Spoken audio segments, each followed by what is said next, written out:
Question दिया कि एक व्यक्ति जो पहाड़ी के ढलान के अनुदिश 4 किलोमीटर प्रति घंटे की चाल से तथा ढलान के विपरीत 3 किलोमीटर प्रति घंटे की चाल से चल सकता है, पहाड़ी के ऊपर जाकर वापस अपने प्रारंभिक स्थान पर 5 घंटे में आता है, वह पहाड़ी पर कितनी ऊंचाई तक चढ़ा, ये हमें बताना है। देखो मान लो एक ऐसे पहाड़ी थी, है ना, उस पर वो चढ़ा, इतनी दूरी गया, अब फिर उस पे ही वापस आया, या फिर वापस आया और चढ़ा, दोनों कोई भी बात आप कह सकते हैं, ठीक है ना, जो भी हो, लेकिन दूरी तो उसने बराबर चली ना भाई, जितना इतना गया उतना ही वापस आया। समझ गए ना बात को, ठीक है। या फिर जितना ये नीचे उतरा उतना ही ऊपर चढ़ा, क्वेश्चन के हिसाब से, है ना, क्योंकि वो कह रहा है ढाल के अनुदिश, तो ढाल तो ऐसे रहेगा ना, तो पहले तो वो नीचे उतरा, मान लो उसका गांव था यहाँ, अब वो नीचे उतरा फिर ऊपर चढ़ा, ठीक। अब क्या है, उसने समान दूरी तय की लेकिन अलग अलग चालों से, तो हम क्या करेंगे, औसत चाल निकाल लेंगे। तो औसत चाल निकालने के लिए मैंने कौन सा तरीका बताया हुआ है तुम्हें, औसत चाल के लिए फॉर्मूला होता है 2xy upon x plus Y, ये हो जाती है औसत चाल, ठीक है। तो निकाल लो इसको। देखो ये 4 से 1/2, इसको पहले मैं सही बटे में बना लेता हूँ, तो कितना हो गया, 2 चौक 8 और 1 9/2, है ना, ये 9/2 हो गई, और वो तो 3 है ही, तो उसमें तो कोई दिक्कत है ही नहीं। तो हम निकाल लेंगे औसत चाल सबसे पहले, तो क्या हो जाएगा, 2 गुना 9/2 गुना आपको क्या आ गया 3। देखो एक चीज़ समझ लो कि फॉर्मूले सबके याद होते हैं, लेकिन कहाँ उसको यूज करना है ये बहुत इंपॉर्टेंट बात होती है। तो ऐसी जगह ध्यान रखिए कीजिए क्वेश्चन में कि ये इस तरह का क्वेश्चन औसत चाल में आजकल ऐसे पूछ रहा है, ठीक है, डायरेक्ट नहीं पूछ रहा कि औसत चाल बताओ, ऐसे इस तरीके से पूछ रहा है, ठीक है ना, तो वो दिमाग में रख लेना कहीं भी, ठीक। अब देखो बटे x प्लस वाई मतलब 3 + 9/2, ठीक है, इसके नीचे 1 लिख लो।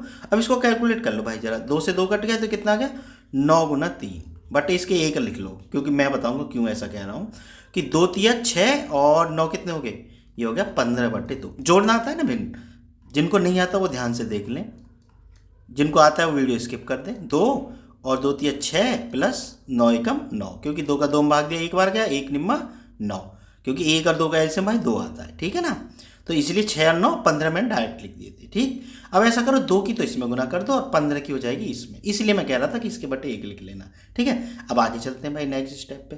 तो नेक्स्ट स्टेप पे जब हम चले तो ये कितना आ गया, 9 गुना 3 बटे, हाँ सॉरी 2 की गुना और हो जाएगी ऊपर भाई, ये 2 की ऊपर होगी, है ना, चौथे की पहले में होती है, तीसरे की दूसरे में, तो 15 गुना 1, 3 पंजे 15, ठीक। और ये कितना हो गया, 9 दूनी 18/5, तो ये 18/5 के आ गई औसत चाल आ गई, ये आ गई चाल, यानी किलोमीटर प्रति घंटे, ये उसकी औसत चाल है।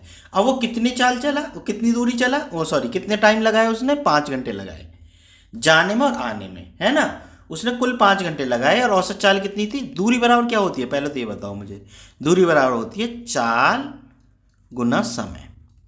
अब चावल कितनी निकाल ली हमने औसत चाल, 18/5, और समय कितना लग रहा है 5, 5 से 5 कट गया, ये काट देते हैं 5 से 5, तो बराबर कितना है 18 किलोमीटर। अब जो ये 18 किलोमीटर है ये तो कुल दूरी आ गई, बात समझ गए ना भाई, 18 किलोमीटर कुल दूरी आ गई।